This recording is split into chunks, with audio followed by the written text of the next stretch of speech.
এখানে আসছেন, হাদিস শিখছেন সবাই? বলতে পারবেন দললে? প্রথম রিফাতি দিয়ে আসেন, আপনি বলেন, রিফাত বলেন।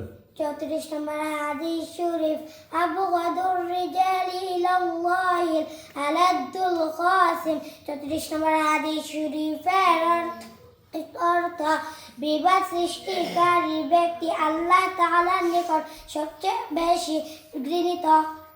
আপনার নাম কি? তাওহীদুল ইসলাম। আপনি বলেন।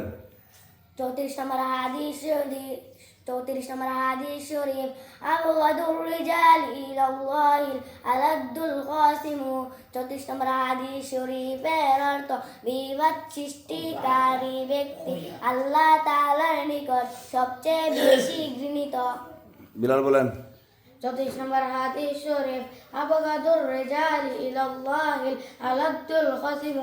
34 নম্বর হাদিস শরীফের অর্থ, বিবাদ সৃষ্টিকারী ব্যক্তি আল্লাহ তাআলার নিকট সবচেয়ে বেশি ঘৃণিত। 34 নম্বর হাদিস শরীফ, আবগাদুর রিজালি ইলাল্লাহি আলাদ্দুল কাসিম। 34 নম্বর হাদিস শরীফের অর্থ, বিবাদ সৃষ্টিকারী আল্লাহ তাআলার নিকট সবচেয়ে বেশি ঘৃণিত। 34 নম্বর হাদিস শরীফ, আবগাদুর রিজালি ইলাল্লাহি আলাদ্দুল কাসিম। 34 নম্বর হাদিস শরীফের অর্থ, বিবাদ সৃষ্টিকারী ব্যক্তি আল্লাহ তাআলার নিকট সবচেয়ে বেশি ঘৃণিত।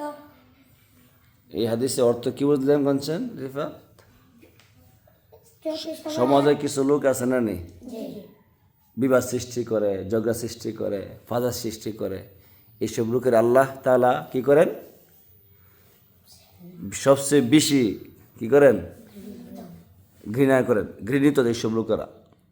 এই জন্য কি করা, সমাজে কোনো সময় ঝগড়া বিবাদ মারামারি হানাহানি কাটাকাটি এইগুলা কি না করা।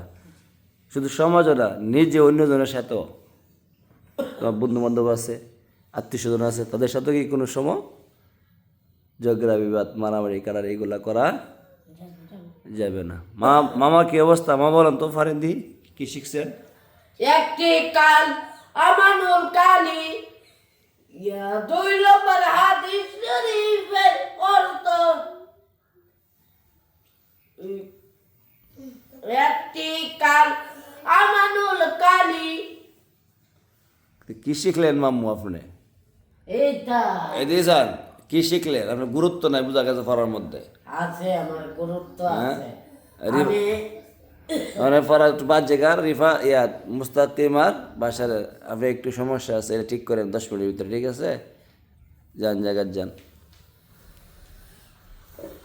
যান হাদিস শিখেন গা, যান, বিপদ আছে।